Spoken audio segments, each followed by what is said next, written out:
everyone, I'm Jay Reynolds, and this is Sax 101, Lesson 3. Last lesson, we learned the notes A, G, and C, and we started to learn how to read musical notation.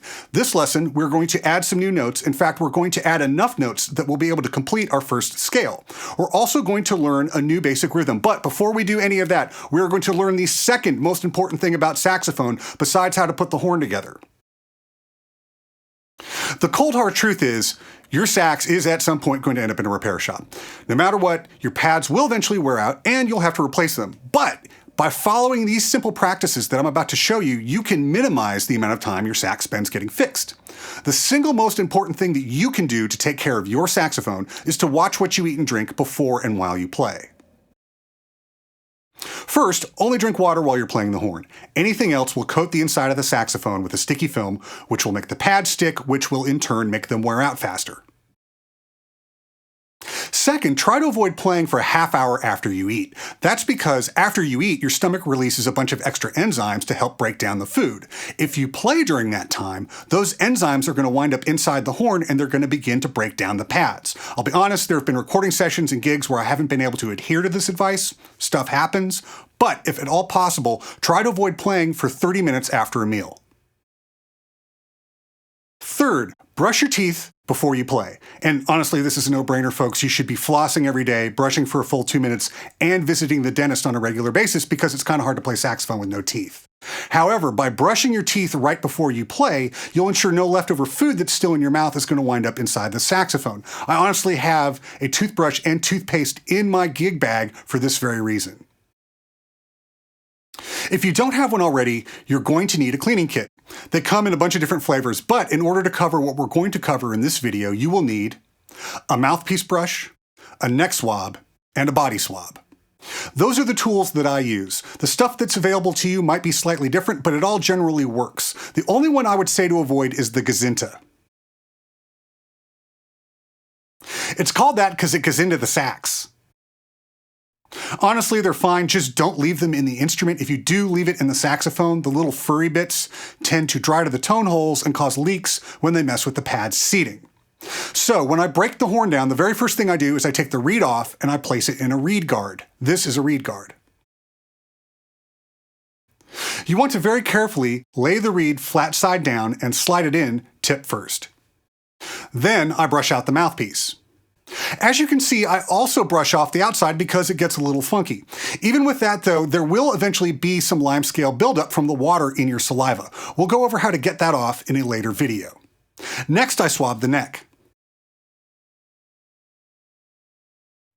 And then the body.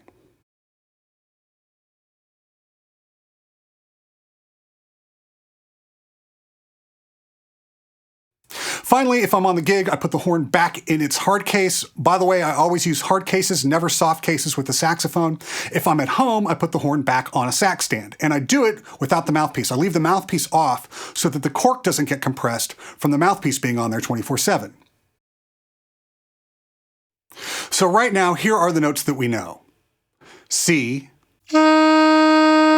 B, A, and G. The next note we're going to learn is F, which is the note right below G. You play it by holding down all 3 fingers on your right hand and the first finger on your left hand. This brings us to our next note, E. It's the same fingering as F, but you add the middle finger on your right hand. So now we know the fingerings from C down to E. You may have noticed that E can be a little challenging. That's because E takes more air. So if E's fighting you, open up your air passage a little more. Not as much as it feels like it's straining, but about as much as you would if you said ooh. Which brings us to our next note, which is D, which is definitely a tricky note. You play D by putting down all 3 fingers on both hands, and, this is the important part, the register key with your thumb. Why is D tricky? Because D sits across what we call the break, and this happens on all woodwinds. As you're ascending, you're taking 1 finger off every time you go 1 note higher. So for instance, if I go from E to C, every time I go to the next note, I'm taking 1 finger off. From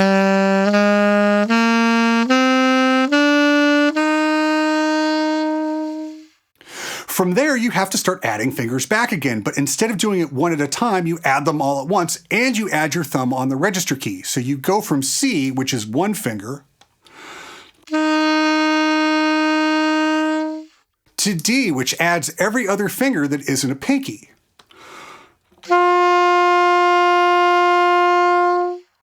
So there's a lot to negotiate here. First of all, you're moving a whole bunch of fingers at the same time, which is going to take a little bit of getting used to.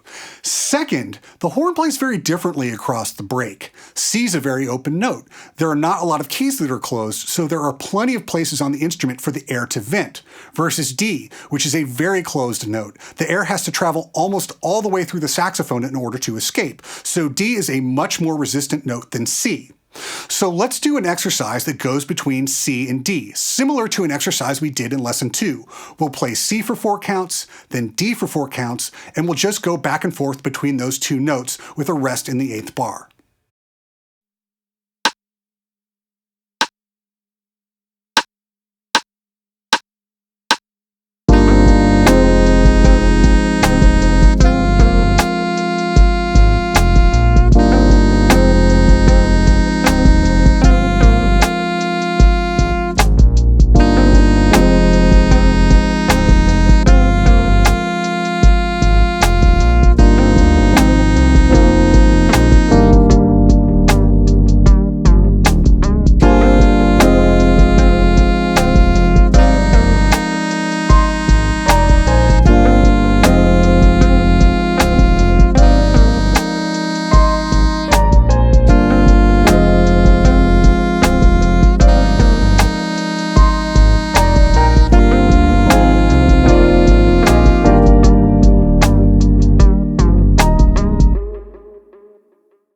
So let's learn the note above D, which is another E. The difference between this E and the E that we just learned at the bottom of the staff is that this E adds the register key.